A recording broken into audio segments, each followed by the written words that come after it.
Hi, everyone. We've invited Ms. Hills to talk about how a democratic election should be run, and the investigation apparatus shouldn't be used against the opposition presidential candidates in the coming election. We've only got 12 days, so I think it's time to talk about this serious issue. Yeah, it's really interesting that it's come up now that,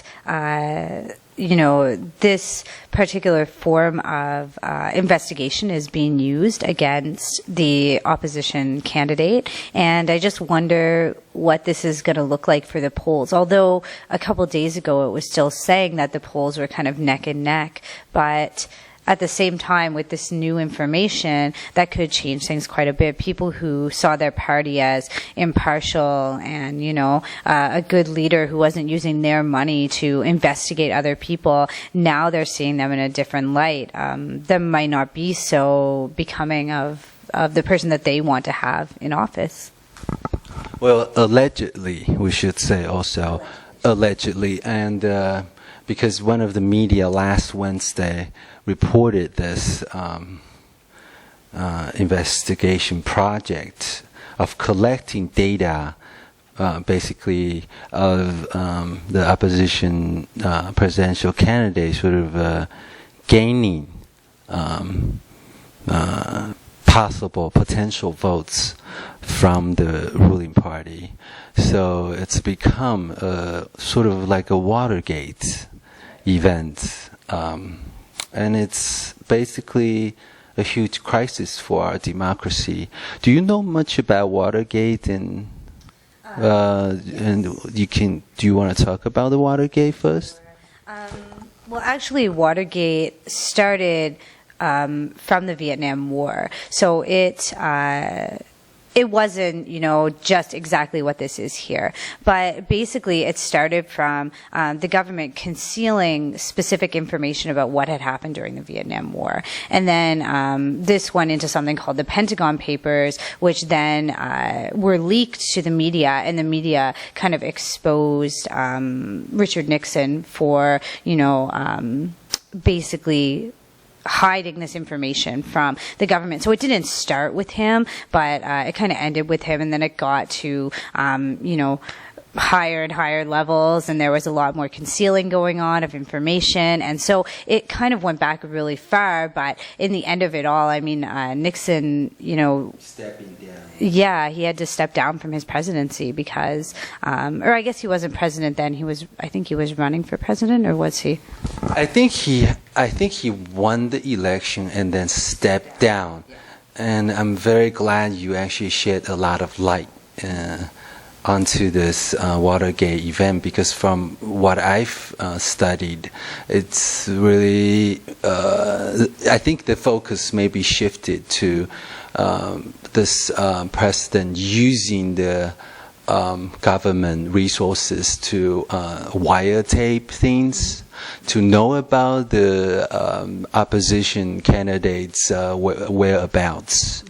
And that really was a regression, a huge regression from the democratic development in the United States. It was really a scandal and very shameful for the states. Sure.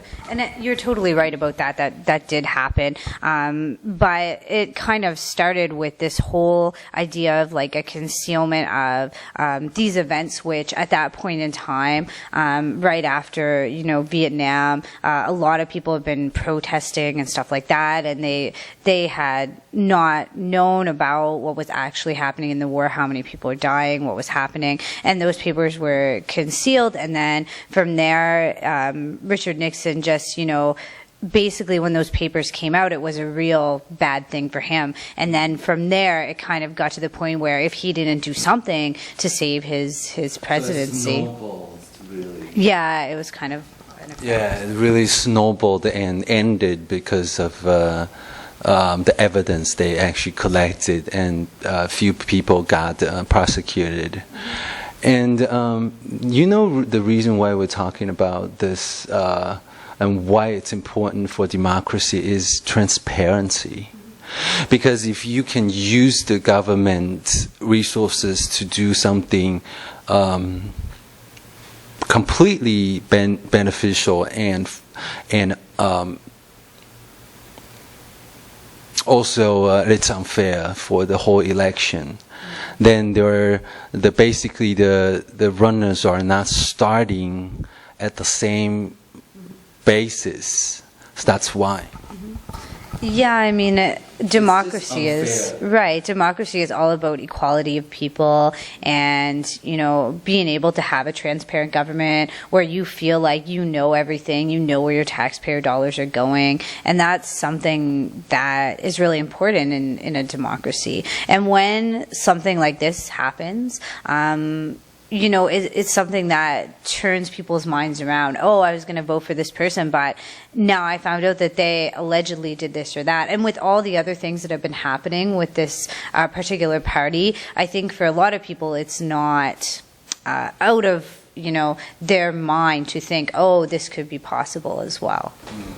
Well, in Chinese, or some people say Beijing dialect, which is official today in Taiwan, it's called white terror. Have you heard of it? Is it the same thing? Yeah, white terror, which means the government using government's resources to wiretap people, to control people, and we call it white terror.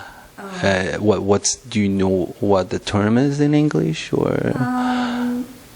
We don't. I can't think of the term right now. Right.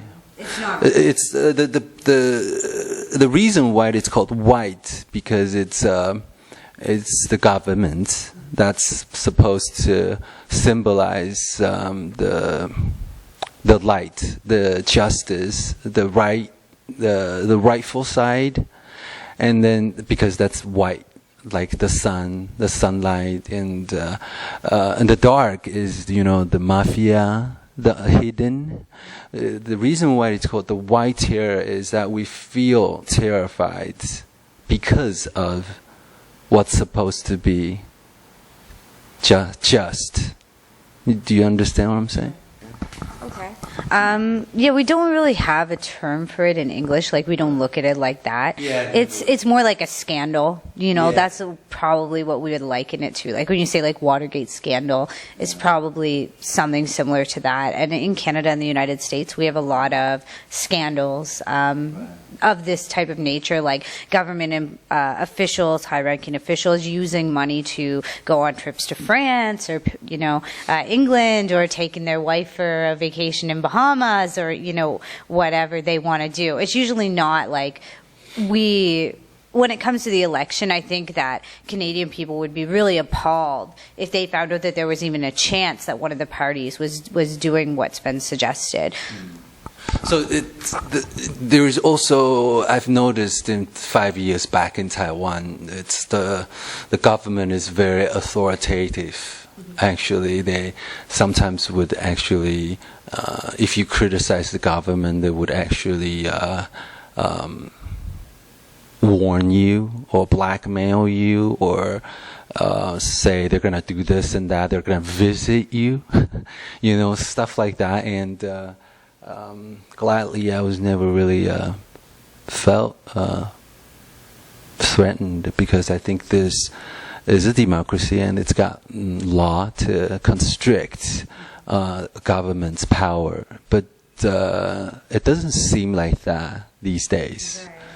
This kind of sheds a new light on the situation where you're asking yourself, we have all these laws in place, but are those laws really going to, be in effect if the government is the one controlling the laws, and then they're the ones that, are threatening or belittling or, whatever it is that they're doing. In a way, it makes it a lot more scary than something like the mafia, because the mafia is like, if you don't do anything wrong, then nothing bad's going to happen to you. But it's not wrong in a democracy to speak out against what you believe in. But at the same time, a lot of people feel scared to do so because, someone from government might notice, or people they know that support the other side might really come after them. Yeah, I'm really hoping Taiwan can be really democratic, and I think so far I've seen the ruling party not doing a great job, allegedly at least.